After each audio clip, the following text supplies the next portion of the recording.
So there you go. That's at least in about 2 hours or thereabout, they say you will begin to hear at least some information about those results. But ultimately, it's got to be the ones announced by INEC in Abuja. Indeed, it has to be the ones announced by INEC, because I know social media has a way of taking a step before anyone else does. But we must be wary and we must be careful not to allow that to overtake the real essence of this and subvert the guidelines by INEC. As we know, it's the electoral umpire, and it will be the one that is solely responsible for announcing all of those results. It's not by mistake that the NBC, for instance, regulator of electronic organizations, electronic media organizations, made it a rule. You don't announce on radio or TV. It's just so that you can be sure of getting the most credible information. Yeah, but there's nothing that says if there's exit poll, it won't be credible. You know, so we see this is the world over. So I think the country just needs to, the laws, they need to review some of those, because what's the essence? You have of course, but 2-3 days before you get to hear results. But don't also forget that we need to grow into it, because one wrong information, and then there could be conflagration of the peace. Well, that's the essence why, you know, when they have exit polls and it's all electronic, everything comes through, the chances... Makes the process easy. You're thinking well, but you can't say that for everybody else.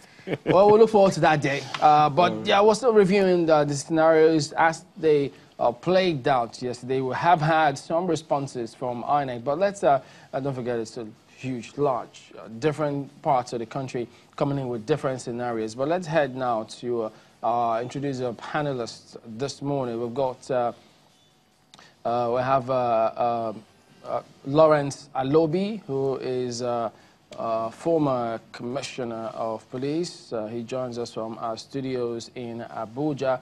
We also have Jude Ilo, who is the head of office of OSIWA, Nigeria office. That's the Open Society Initiative for West Africa. Gentlemen, thank you for joining us today on the program.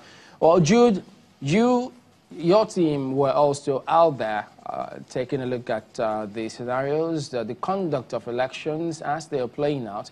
We've heard from a number of people, but what was your experience on the day?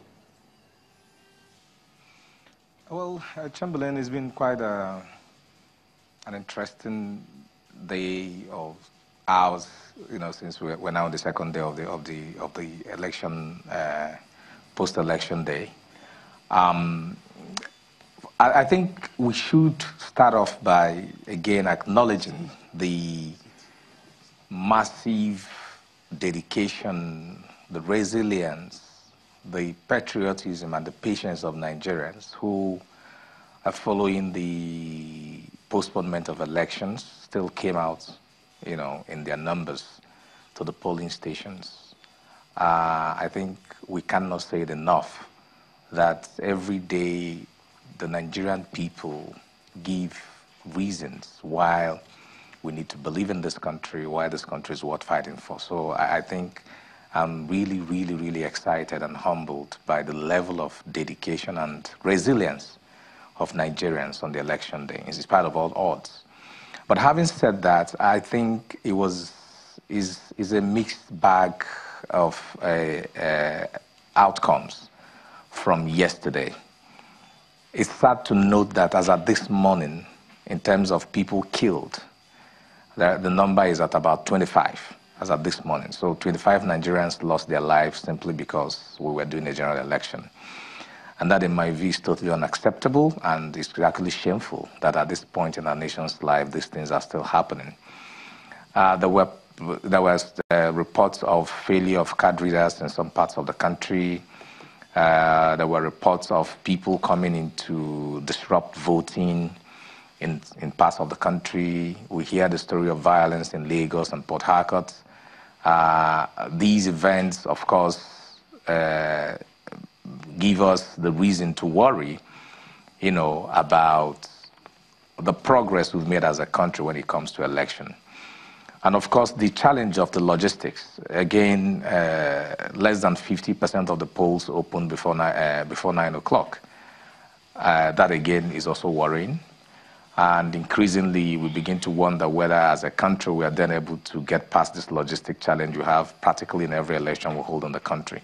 So from my point of view, I'm not so excited with the way things have gone, because I don't think any Nigerian is worth losing his life because we are conducting an election. I'm not excited about the way things have gone. I'm not excited about the way politicians have conducted themselves. I feel INEC could have done a better job in managing logistics, but all in all, I think the winners of the event from yesterday would, of course, be the Nigerians, who, in spite of all of this challenge, felt it was important for them to stand in line, wait for long hours to cast their vote. And we've had very, touching stories of people watching out for each other. A young corps member who was carrying an injured colleague. We've had the stories of the courage of the members of the Nigerian Youth Corps who are in the field. And these are things that give us hope that, tomorrow is better, and that as a country we'll keep standing in spite of all odds. All right, well, we'll come back and continue our focus on taking a look at some of the events as they occurred yesterday. But yes, we do know collation of results is going on, but we'll be back in a moment.